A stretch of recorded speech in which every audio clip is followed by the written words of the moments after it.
kind of enjoyed the occasion because it was 23,500 in the ground. I didn't enjoy the result. Having said that, once again we're trying to win the game. We went to 2-1 and obviously Adam came up and 10 minutes to go, and we could have lost another goal by doing that. But having said that, for me it's worth that to try and win the game. And there's things that we've worked on today in training that we didn't do the other night, and we'll look to do against Peterborough on Saturday. So go on, what are they? Well, I think you saw the game yourself, and we didn't get enough shots in. We probably didn't get the quality of crosses in that we needed to do.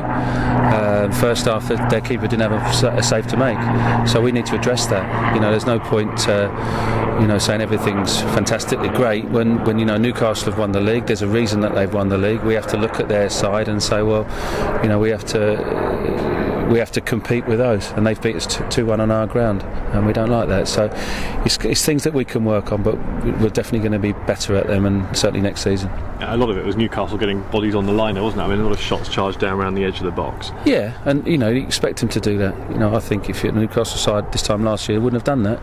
But he's got a great spirit there, and they've done that. And 97 minutes, you could see how they were on the line. It was getting quite frantic. They were trying to win the game, as we were, and it meant a lot to them. And I spoke to Chris afterwards, and he's spoken to me about our team and how they've. How much tempo that they play with and how dangerous they are, and the fact that they can play for 97 minutes. There's not many teams in this division that can keep things going the way we do for that length of time. So Peterborough at home on Saturday, and interesting game, isn't it, in as much as Peterborough already relegated? Yeah, but we can only look at ourselves. It's a different manager now. The players have been mixed around quite a lot this season at Peterborough, so in a funny kind of way we might not know what to expect. And in every game that I've been involved in this year, even the Liverpool game, I've known exactly what side I thought was going to come out, and I've been right a lot of the time. Against Peterborough, they changed their shape on Saturday last week against Leicester, so it's kind of an unknown really. But it's about us again. We have to make sure that we do the right thing and try and win the game. Well, the trip to London Road seems an age ago. I mean, it was a different age as far as the club and its success was concerned. But do you have memories of that? I know you probably weren't there on that day, but it was a moment that a lot of us will remember. Yeah, I remember the game. I do remember it actually, because we were. I had a text from my wife to say that we were winning 2-0, and I remember it getting to 4:30. I think it was 4:30, 20-5, and I hadn't had another text. And generally the texts would come in, with the results, just the scores. And then all of a sudden I got 4 texts in the space of about a short period of time, and it was back to 2-2. And then obviously they scored with a late goal. So I remember feeling we were disappointed, obviously, at the time. But now it's another time now. We've moved on from that, and we need to make sure that we get the right result on Saturday. And perhaps that will give some of the players that little bit of extra motivation to show Peterborough, their fans, their players, how good they are. Yeah, and obviously we'd played so well in the first half, and they'd pipped us back and got to 3-2, which it can happen. It's a new time for us now, and we moved on, and we have to do our stuff on Saturday, and we're really looking forward now to try and get the defeat out of our system from Tuesday. And how confident are you that you can push on and win these last 4 games? Because it's 12 points, and you've been quite emphatic in a statement saying you want to get all 12 points.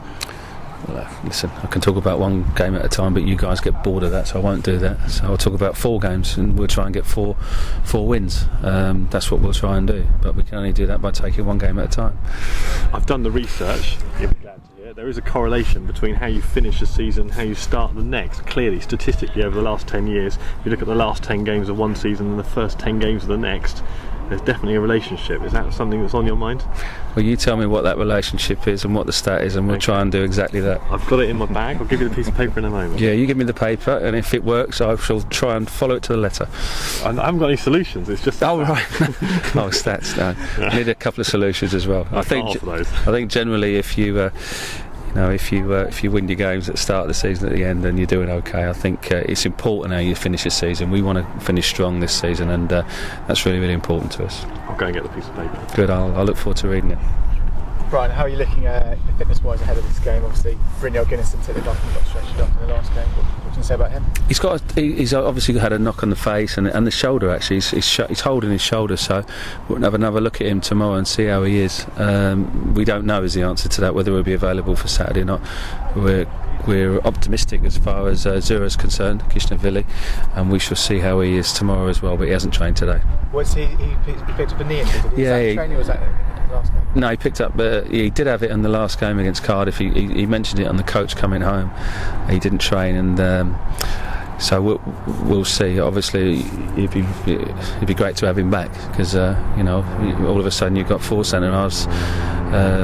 And then you're down to one recognised centre half, so it's been a bit of a problem. I guess you can always play Cisse there, though, can't you? Can do, yeah, but obviously Cisse played in the reserves yesterday, but he hasn't played since Sheffield United. Played half a game against Sheffield United, so I didn't want to take that chance against Newcastle. What about Marek? He's had his operation now and everything. So Marek's not available yet. He's got the injury. He's getting over the operation, so my gut feel is it will be touch and go for him to play any games between now and the end of the season.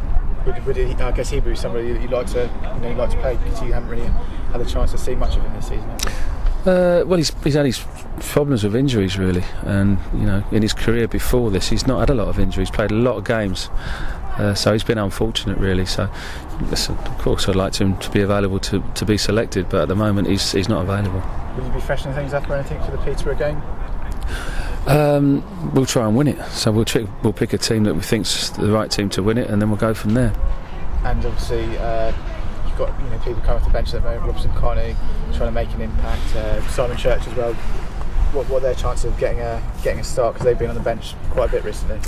I spoke to Simon today, and I think with younger players, how it generally works at our place is that we loan them out for a short period of time. They play their games, then they're kind of in and out of the side, and then they're regulars. If their form's good and they stay in, and that's what generally happens. I mean, Simon, I think Simon is a fantastic player.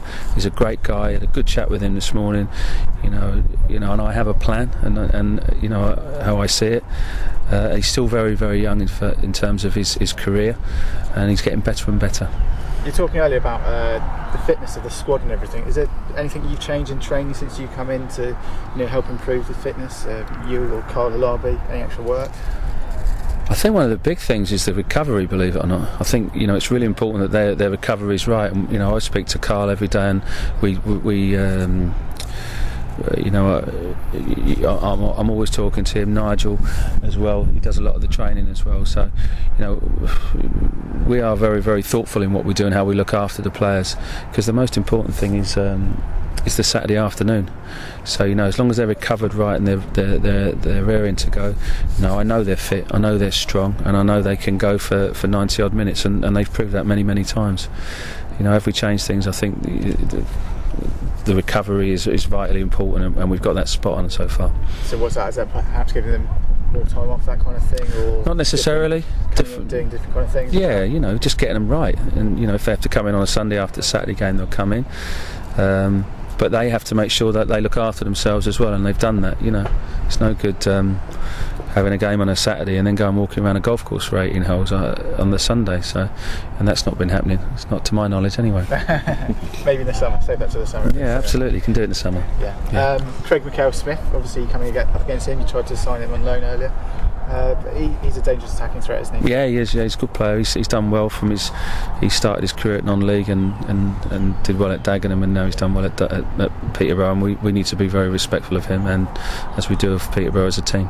Is he somebody that you'd still be interested in signing? Because obviously he's made it clear that he wants to look for a move. He wants to move away from there. I don't know. We'll see. We'll see what happens in the summertime. What kind of preparations are you doing as you build up towards the summer? Have you been sitting down with Nick Hammond, these kind of things? Talks been ongoing at the moment? Or? I think the most important thing for me is we try to keep our players together, our team together, and our squad together, because if you look at the team and the squad and what they've achieved over a short period of time, I believe it's a strong side, and I think it's really, really capable, and I think it can compete at the top end of this league. So, the real important thing is our own players. You've got a couple of loan signings in there as well, obviously. Andy Griffin, Zurab, etc. What would be the likelihood of keeping on to people like Griffin, Zurab, Bertrand as well? Well, I would go on record as saying that obviously we'd love to have those players at our club next season. Do you reckon money would be an issue there? I've no idea. You can only say that who you'd like to keep and how it would work, but we'll have to work all that out in the summer.